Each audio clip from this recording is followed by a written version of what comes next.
meus queridos, tudo bom com vocês? Bem-vindos à nossa aula de Geografia. Estamos na aula do 8º ano, aula de número 25. Eu sou a professora Flaviane e não deixem de ter em mãos caderno, caneta, lápis, tudo para que vocês possam ir anotando ao longo da nossa aula. Isso vai ajudá-los a responder as atividades e também a fixar melhor o conteúdo. Então, por favor, não deixem de ter em mãos esses materiais. Então, hoje a gente vai conversar um pouco sobre conflitos territoriais, ainda continuando falando sobre essa questão de movimentos sociais, porém os conflitos territoriais ligados a esses movimentos. Então, qual que é o nosso objetivo? Traçar a relação entre os movimentos sociais ligados à terra e os conflitos por ela, no caso, os conflitos pela terra, então, tá bom? Então, na aula anterior, a gente viu sobre os movimentos sociais ligados à questão do campo e da cidade, e hoje a gente vai ver os conflitos ligados à terra, que esses movimentos eles acabam enfrentando. Então, os conflitos e políticas territoriais. Conflitos territoriais, eles são aqueles que envolvem questões espaciais, então, questões ali envolvendo a terra, como uma disputa, de poder pelo uso ou pelo direito, ao uso de um determinado território. Esse território pode ser rural ou urbano, ou seja, não necessariamente é uma disputa clara pela conquista de uma área, então ele pode ter determinadas vertentes ali, uso, direito, enfim, é uma disputa ali pelaquela questão espacial de uso e ocupação. Os problemas no campo brasileiro, eles se arrastam há centenas de anos, então não é de hoje que a gente tem essas questões ali de conflitos envolvendo a terra em relação ao campo. Isso teve início durante o ano de 1530, ou seja, quando a gente começou a dar os passos ali para uma colonização. Então, depois que os portugueses chegaram e vieram para cá, o início de um povoamento, na verdade, não é nem a colonização, é mais o início do povoamento. Então, isso começou ali com a criação das capitanias hereditárias e do sistema de sesmarias, que a gente já viu isso, vocês já sabem o que é isso. Então, esse sistema era no qual a coroa portuguesa, ela então distribuía terras, terrenos, para quem tivesse condições de produzir, para que esse solo ele fosse utilizado de alguma forma, para que não ficasse ali parado, e a coroa portuguesa não tivesse o risco de sofrer algum tipo de invasão. Então, a terra estava sendo ocupada e usada, então, para quem tivesse essa condição de produzir, desde que fosse pago 1/6 da produção para a coroa. Então, era necessário pagar um imposto sobre o uso dessa terra. Então, aqui, nessa questão das capitanias hereditárias, ali dessa distribuição de terra, então, a terra do Brasil ela era dividida em faixas aqui. Cada faixa era disponibilizada para um nobre, normalmente eram os nobres que tinham esse acesso à terra, então, eles alugavam, eles tinham direito a ter posse ali daquela terra desde que pagassem, então, esse imposto para a coroa. E quem trabalhava, nessas terras para esses nobres, normalmente eram os escravos.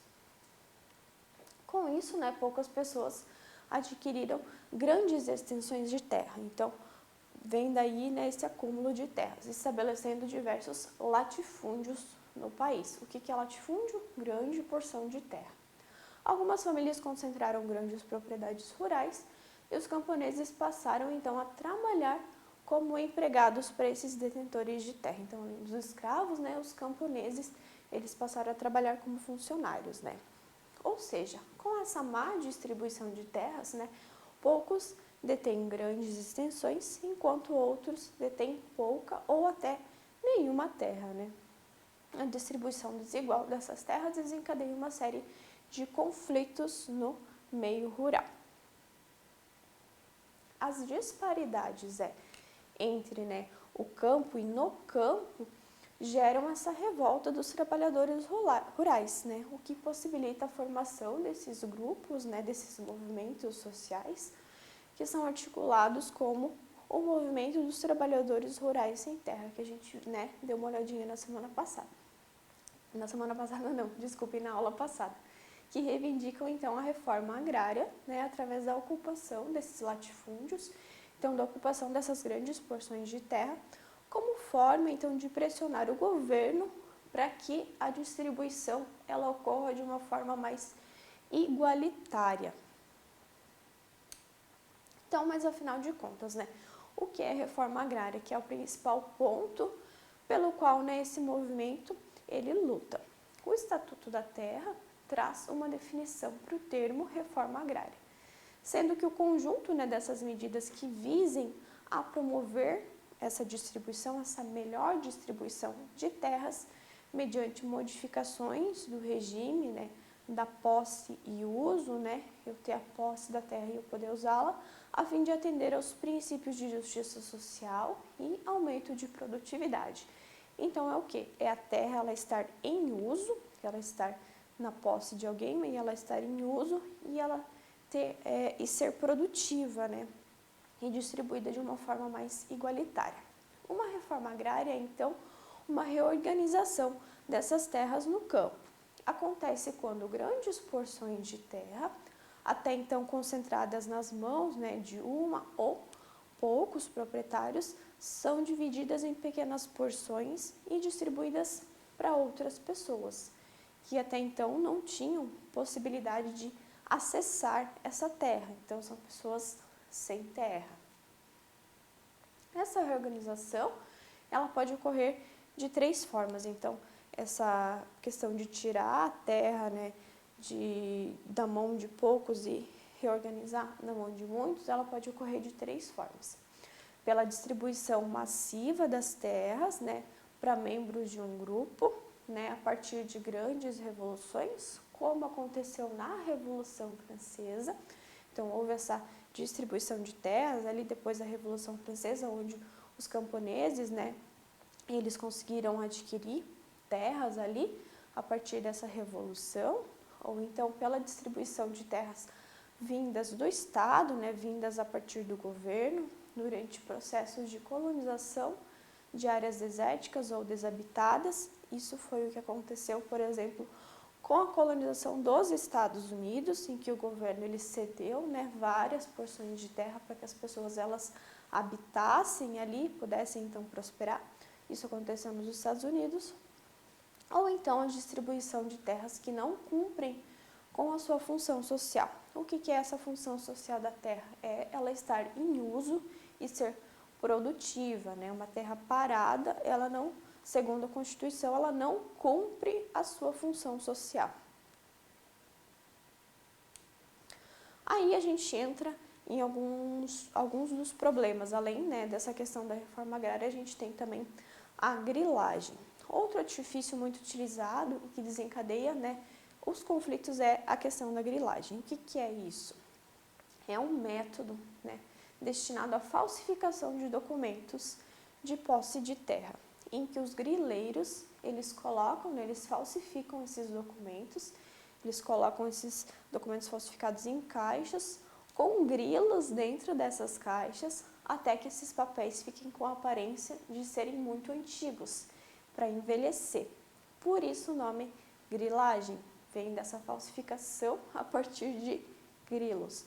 Posteriormente, o imóvel, né, ele é vendido por meio desse documento que é falsificado, então aquelas terras são vendidas, repassadas, ocasionando a expulsão do proprietário original ali, que normalmente é um pequeno agricultor. Então, é feita essa falsificação, aquela terra é vendida e quem mora ali, quem realmente é o proprietário, é expulso pela pessoa que comprou por achar, né, que aquela terra é dela. E o documento, na verdade, é falso. Organização também da produção agrícola. É em relação daí à mecanização. A mecanização e a utilização massiva, né, de tecnologia no campo tem forçado os pequenos produtores a venderem as suas propriedades, né, e trabalharem como empregados ou migrarem para cidades, visto que muitos deles não conseguem mecanizar a sua produção, né, pelo custo que essa mecanização gera, fato que resulta em um baixo rendimento, né, o que os coloca em desvantagem no mercado. Então, aqui seria tentar concorrer, né, pequenos produtores, tentar concorrer com grandes produtores que estão mecanizados. Então, também é um ponto ao qual esse movimento social ali, no caso o MST, ele reivindica. Aí a gente entra também na questão das terras indígenas, que também é uma razão de conflito, né, por terras ali. O direito dos povos indígenas às suas terras de ocupação tradicional se configura como um direito originário. Então, não tem como retirar essas terras, é um direito originário, isso também está em Constituição. Os povos indígenas do Brasil, eles enfrentam, né, a invasão das suas terras por madeireiros, pelos grileiros, lembram a técnica da grilagem lá?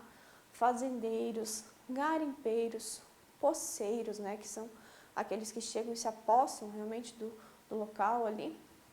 E né, ao problema das invasões, né, a partir desse tipo de questão ali, se soma isso também a contaminação dos recursos naturais e a violência praticada contra os índios, né, no momento ali daquele conflito.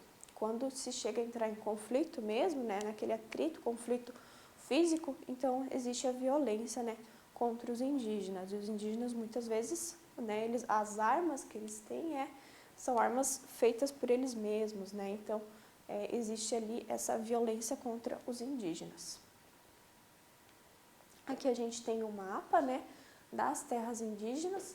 Então aqui a gente vê, ó, nesse verdinho mais clarinho aqui, a Amazônia Legal é isso aqui, ó. Essa é a Amazônia Legal, né? Amazônia Legal que a gente diz é a Amazônia, a região amazônica. E a terra indígena são todos esses pontinhos verdes aqui. Então, a gente vê que a maior concentração está realmente na região norte aqui, ó. Proporção de terras indígenas por unidade federal. Também aqui, ó, nas cores, o laranja, quanto mais escuro o laranja, menos concentração de terras indígenas. Quanto mais escuro o verdinho aqui, maior concentração. Então, só mostra, né, que a região norte onde mais se concentra nessa questão de terras indígenas. Então, consequentemente, é a região onde a gente vê mais conflitos relacionados a terras indígenas, né? Que é ali justamente a região norte. É na região norte que ocorre o maior número, né, desses conflitos rurais. Muitas vezes por conta, né, de disputas de terra entre poceiros, né? Esses poceiros são às vezes camponeses, né, que vivem em terras sem uma documentação, conflitos entre indígenas, entre os grileiros, né, que falsificam esses documentos para obter de uma forma ilegal o controle daquela propriedade, atuam em terras, historicamente em terras devolutas, que são terras públicas. Lembram lá da questão das sesmarias, da distribuição de terras? Então, eles atuam, né, normalmente nesse tipo de terra. Então, por isso que é um problema que vem lá de trás e possuem grande influência, principalmente nessa região ali na região norte. Então, aqui, ó, um mapa de mortes por conflitos no Brasil, entre os anos de 1985 e 2016. Então, onde a área mais escura aqui, ó, a cor mais escura é onde a gente mais tem conflitos. Então, aqui, ó, a região de mais conflitos. A gente consegue ver que é essa região norte realmente. Municípios e estados que ainda disputam fronteiras. Então, além dessas questões ali relacionadas aos movimentos ali indígenas, ao MST, a gente tem disputas até entre municípios. Então, os motivos que levam o ente federativo, no caso um município, um estado, né, um ente federativo a querer aumentar o seu território e, por consequência, reduzir, né, do outro, ao passo que eu aumento o meu, diminuo o seu, são diversos. Os principais são de natureza econômica, política ou então até estratégica. Dependendo do tamanho da área que está sendo reivindicada, é possível alterar, né, até o número de vereadores de um município. Se eu estou alterando o número de vereadores ali, por consequência, eu vou ter uma maior arrecadação, eu vou conseguir ter mais impostos, eu vou receber do próprio governo mais recursos. Então, tudo isso influencia.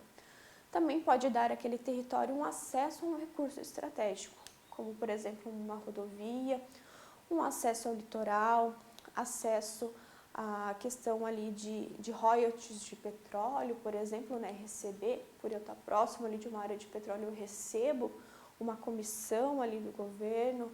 Enfim, são várias questões que estão inclusas entre disputas de fronteira ali entre estados e municípios. Então é isso, gente. Nós vimos um pouco essa questão de conflitos, então, envolvendo a terra, né, em relação a esses movimentos sociais ali. Não deixem de fazer as atividades. Se vocês ficaram curiosos, querem saber mais alguma coisa, né, pesquisar mais a fundo, não deixem de fazer isso, né, sempre busquem mais conhecimento e nós nos vemos na nossa próxima aula. Tchau, tchau!